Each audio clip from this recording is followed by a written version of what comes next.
السلام علیکم۔ آج کی ویڈیو میں آپ سب کو خوش آمدید۔ خدا کے برگزیدہ نبی اور پیغمبر حضرت ابراہیم علیہ السلام، آپ کو ابو الانبیاء اور خلیل اللہ بھی کہا جاتا ہے۔ اکثر انبیاء کرام آپ کی اولاد ہیں۔ توریت اور انجیل میں بھی آپ کے بارے میں ذکر ہے۔ توریت کی روح سے آپ 22,000 سال قبل مسیح میں عراق کے قصبے ار میں پیدا ہوئے۔ آپ کے والد کا نام تارخ لکھا ہے، مگر قرآن پاک میں آزر کے نام سے یاد کیا گیا ہے۔ انجیل میں اللہ تعالیٰ حضرت ابراہیم علیہ السلام سے مخاطب ہو کر فرماتا ہے، دیکھ میرا عہد تیرے ساتھ ہے اور تو بہت سے قوموں کا باپ ہوگا، اور تیرا نام ابرام نہیں بلکہ ابراہم ہوگا، کیونکہ میں نے تجھے قوموں کا باپ بنایا ہے۔ حضرت ابراہیم کی ولادت نمرود کے زمانے میں ہوئی۔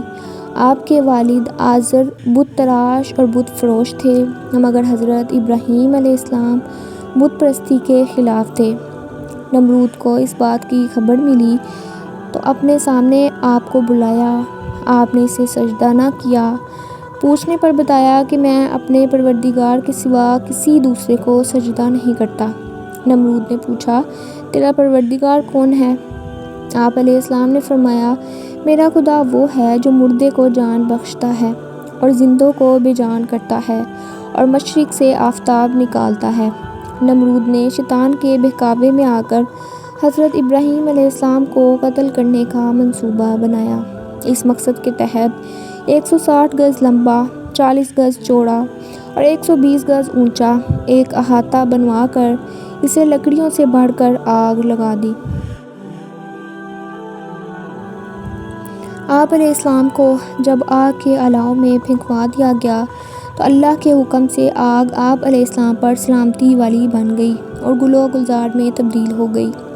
یہ دیکھ کر نمرود کی لڑکی آپ علیہ السلام پر ایمان لے آئی، مگر شیطان کے بہکاوے سے نمرود ایمان نہ لایا، بلکہ ابراہیم علیہ السلام کے مقابلے کے لیے لشکر اکٹھا کیا۔ آپ علیہ السلام نے دعا کی اور اللہ نے مچھروں کا لشکر بھیجا، جس نے نمرود کے سپاہیوں کا گوشت پوست تک کھا لیا، یہاں تک کہ ایک مچھر نمرود کے دماغ میں جا بیٹھا اور اس کا مغز کھانا شروع کر دیا۔ اس کی حرکت سے اسے تکلیف ہوتی، لیکن جب کوئی چیز سر پر مارتے تو آرام محسوس کرتا۔ وہ 40 برس تک اسی عذاب میں مبتلا رہا۔ حضرت ابراہیم علیہ السلام اپنی بیوی سارہ کے ہمراہ مصر پہنچے۔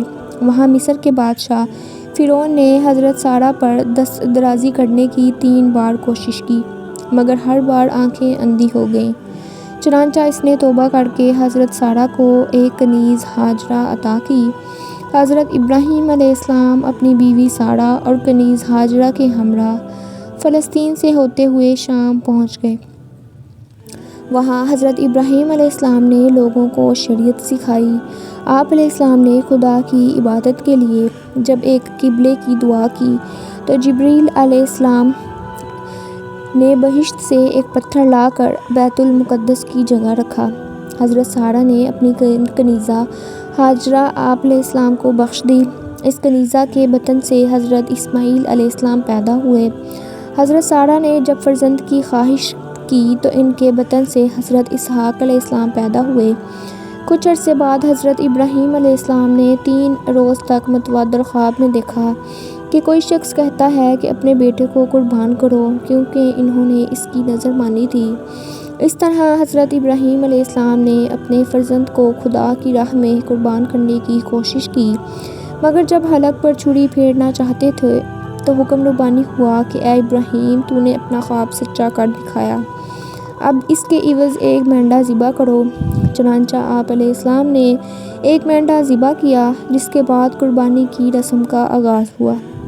حضرت ابراہیم علیہ السلام کو جب تعمیر کعبہ کا حکم ہوا تو آپ علیہ السلام نے حضرت اسماعیل علیہ السلام کے ہمراہ خانہ کعبہ کی تعمیر کی۔